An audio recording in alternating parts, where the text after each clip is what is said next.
What's up, everybody? This is Post-Production Pi, Editor-in-Chief for srlounge.com. Welcome to another weekly edit, and in this week's episode, I wanted to provide a brief video just showing kind of the new features when it comes to dust correction inside of Lightroom 5. I'm also going to talk about why I'm a little bit overall just a little disappointed with the way it works. It's not quite up to the way I want it to be. Now, we posted this video yesterday, but I didn't actually show the difference between using the Visualize Spots slider, mainly because we actually covered this in the A to Z DVD and also because I was kind of in a rush. You see, I've recorded this video 5 times. At least yesterday, I recorded it 5 times. Every single time there was an interruption.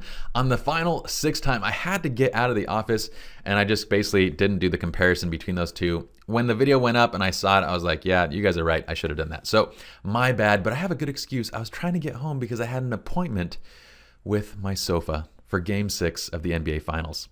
The good news is I made my appointment on time with my sofa and I watched the game. The bad news is that we ended up with a crappy video. Well, and San Antonio lost. So let's redo the video. Thank you guys for pointing it out. We're gonna go through and show you guys. And don't worry, in the A to Z DVD, we actually cover everything, the Visualize Spots slider and all that stuff. I'm gonna show you why though. And when I say it's a little bit of a disappointment, I mean that there is a lot of improvement here with the spot removal tool and with the Visualize Spots function. It's just not quite where I want it to be. I'm not saying that it sucks. I never said that. I'm just saying I'm a bit disappointed in that I would still use the advanced dust correction curve. All right, so jumping in, we're gonna select the spot removal tool. You can get there by hitting Q or just selecting the spot removal tool from the menu. And the great thing in Lightroom 5 is that the addition to this is basically that the spot removal tool now works kind of like a mixture between a healing brush and the patch tool inside of Photoshop. So we can basically click and drag and we can paint over an area, and then we have this little sample area like you would have with a patch tool that we can move over and change basically our sample area to whatever we want. Now this is great. It adds a lot of additional depth and functionality in the spot removal tool when it comes to Lightroom. We can do a lot more advanced kind of retouch inside of Lightroom, whereas before we really had to go into Photoshop for anything that wasn't just a little dust fleck or a little freckle or something that would fit in easily inside of that little circle. Now, the other addition that we have for dust correction is the Visualize Spots function. And with the spot removal tool selected inside of this mode, you can basically get there by hitting A, or if you don't have the toolbar visible, you can also just hit T to make the toolbar visible and you can select Visualize Spots. Now, what we didn't show you yesterday was that this black and white mask can be actually adjusted with the slider. But the thing is that it doesn't really make a difference as far as the usefulness of it.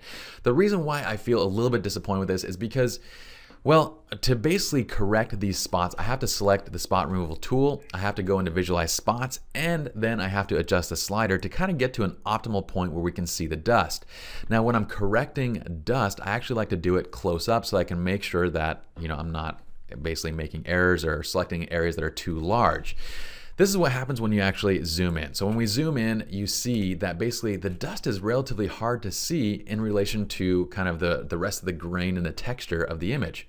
So this black and white view isn't necessarily the best. We can see the dust a little bit more clearly as we adjust this slider up, but still when we zoom in at this level, there's just too much noise there and it's just rather difficult to see, and that's why I'm a little bit disappointed.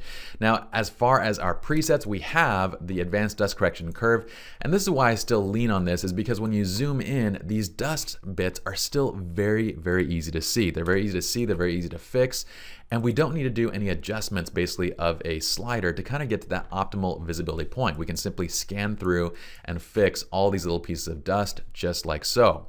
When we're done, we just reset the curve and there's no need for any basically making a slider adjustment to get that optimal viewing. So the Visualize Spots function is a great new feature inside of Lightroom 5. It's much better because we didn't have this tool inside of Lightroom 4, so it's a good improvement.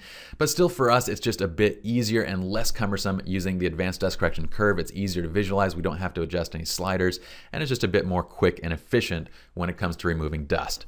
Hopefully you all enjoyed this video, and my name is Pi. I'll see you all in the next video.